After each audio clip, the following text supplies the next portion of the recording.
I never thought I'd have to choose between my wife and my son's life. But as I watched Sarah carefully removing Nathan's IV, while her father, Pastor David, blocked the doorway, I realized this nightmare was real. "Stop this right now, doctor," Martinez shouted, trying to push past my father-in-law's imposing frame. "You're endangering your child's life." Nathan's small hand gripped mine, his face pale and confused. The chemotherapy had taken his hair, but not his spirit, until now.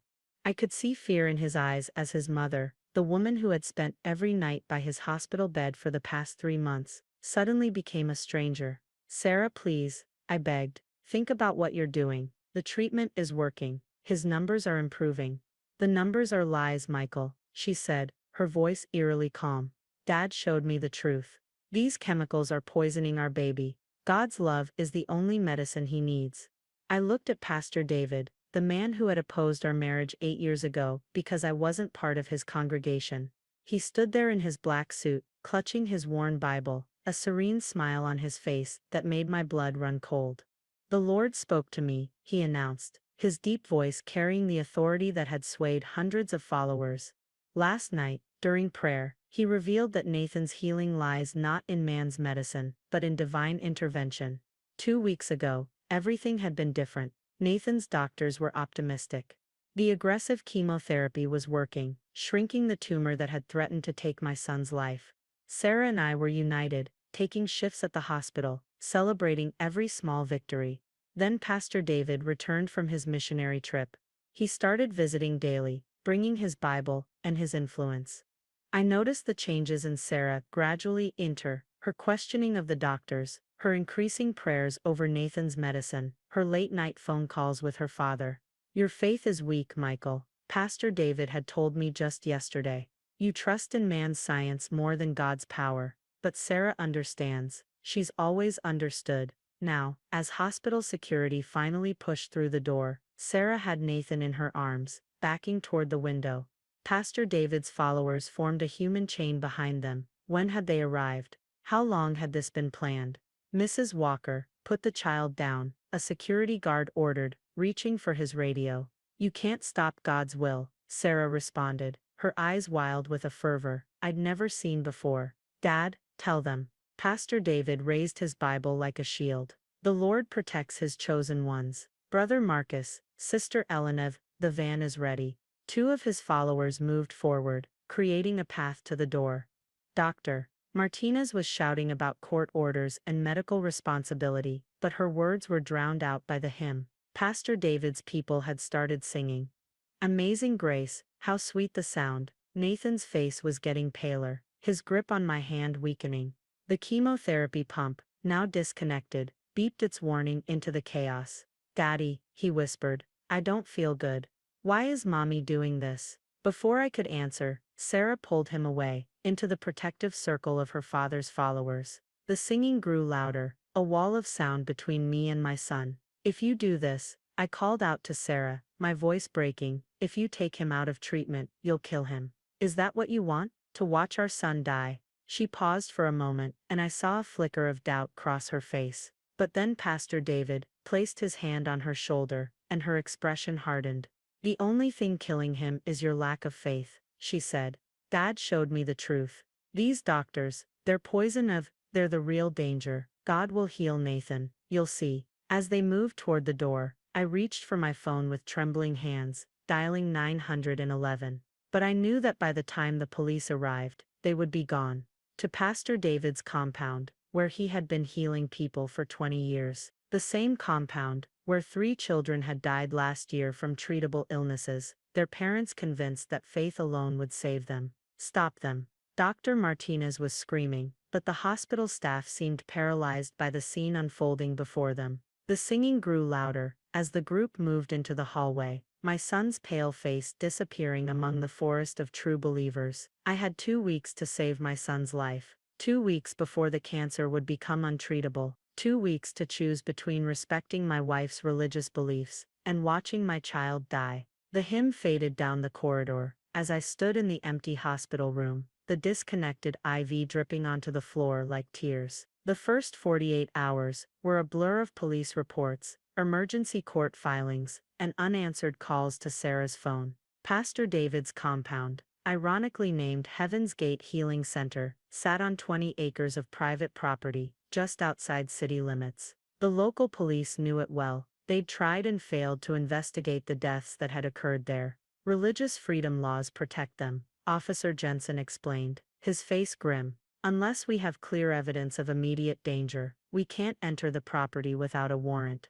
My son will die without his treatment, I said, pushing Nathan's medical files across the desk. Isn't that clear enough evidence? He sighed, looking at the photos of Nathan's smiling face paper-clipped to his medical charts. Your wife is his legal guardian too. She's claiming alternative medical care, through spiritual healing. It complicates things. I spent that night in Nathan's empty hospital room, staring at his favorite Spider-Man blanket still crumpled on the bed.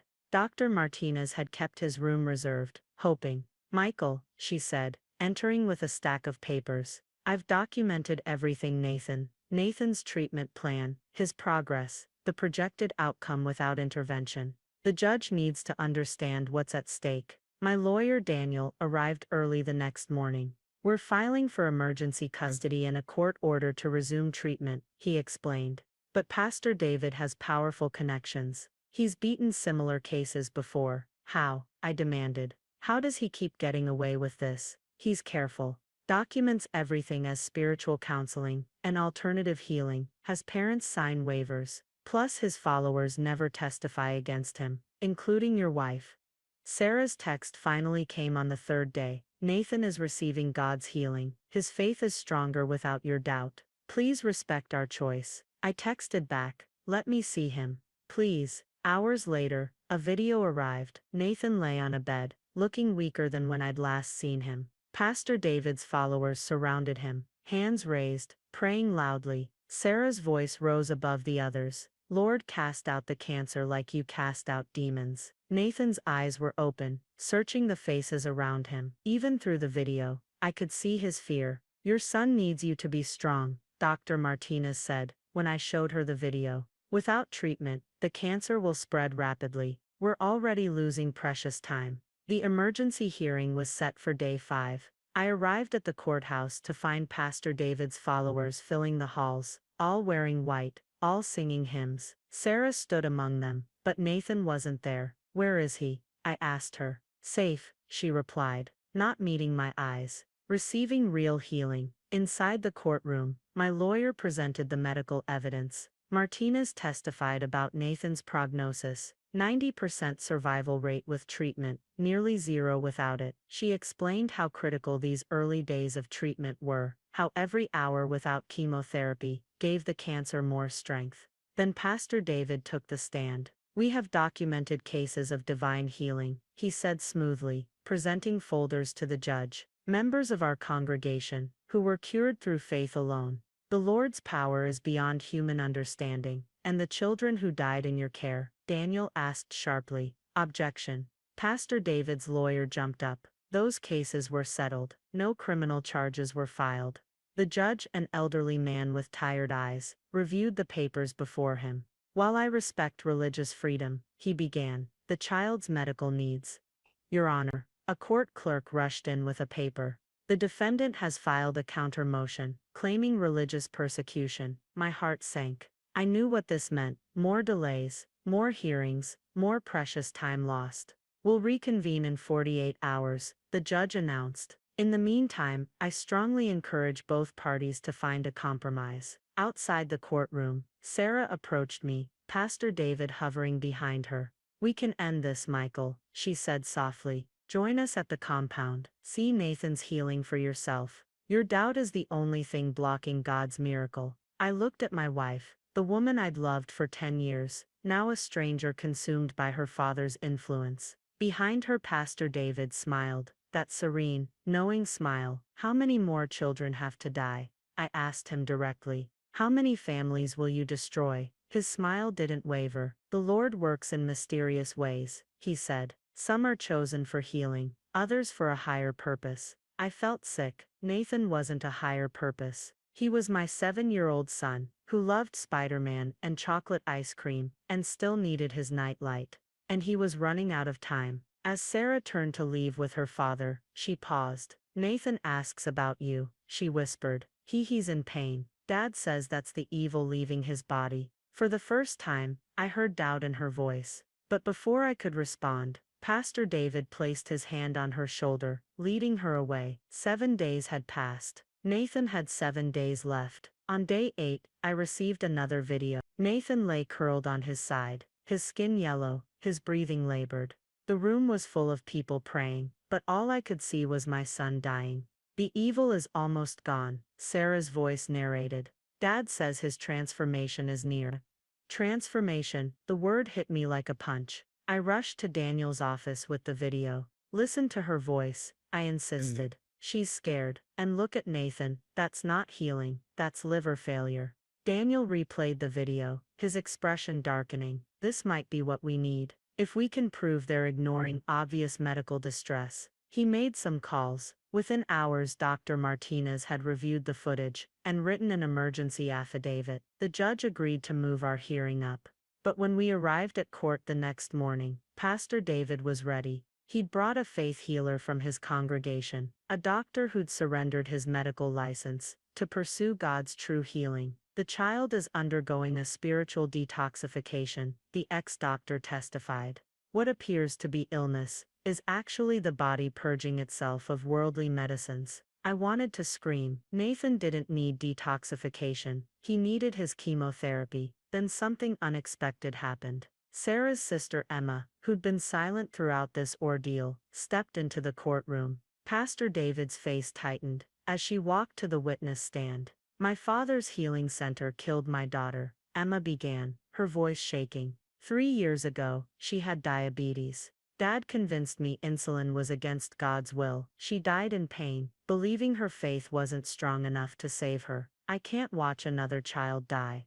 The courtroom erupted. Pastor David's followers began shouting, but Emma continued, pulling out her phone. I've been secretly recording inside the compound, she said. Nathan isn't being healed, he's being tortured. And Sarah knows it. The video played, Nathan crying in pain, Sarah begging her father to give him something for the pain. Pastor David refusing. Pain is weakness leaving the body. The judge had seen enough. He immediately issued an emergency order authorizing law enforcement to retrieve Nathan and resume medical treatment. But when the police reached Heaven's Gate, Nathan and Sarah were gone. Dad took them. Emma said when I called her. He has a backup facility. He always does this when he's about to lose. I was losing hope when my phone buzzed. A text from an unknown number. Storage facility on Route 16. Unit 247. Hurry. It was from Sarah. I called the police, but I didn't wait. I drove there at breakneck speed, finding the storage facility exactly where she said.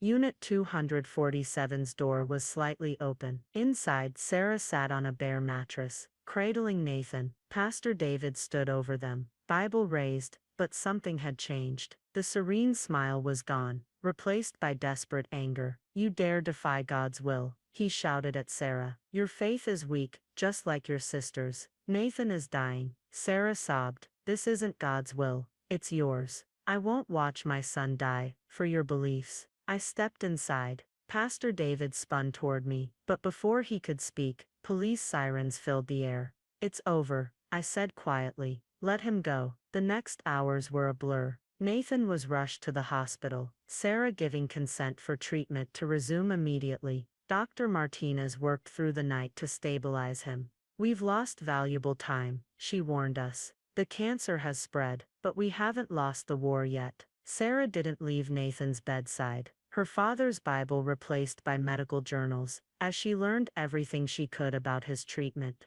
Pastor David was arrested, attempting to flee the state. Emma's videos had revealed more than just Nathan's story. Weeks turned into months. Nathan's road back was harder than before, the cancer having gained ground during the interruption. But slowly, steadily, he began to improve. Daddy, he asked me one night, his Spider-Man blanket back on his hospital bed, is Mommy still mad at me for not having enough faith? Sarah, who'd been reading in the corner, rushed to his side. No, baby, she whispered, tears streaming down her face. I'm the one who didn't have enough faith. Faith in medicine, in science, In the amazing doctors helping you, I let fear and false promises blind me. Can you forgive me? Nathan reached for both our hands, bringing them together over his hospital bed.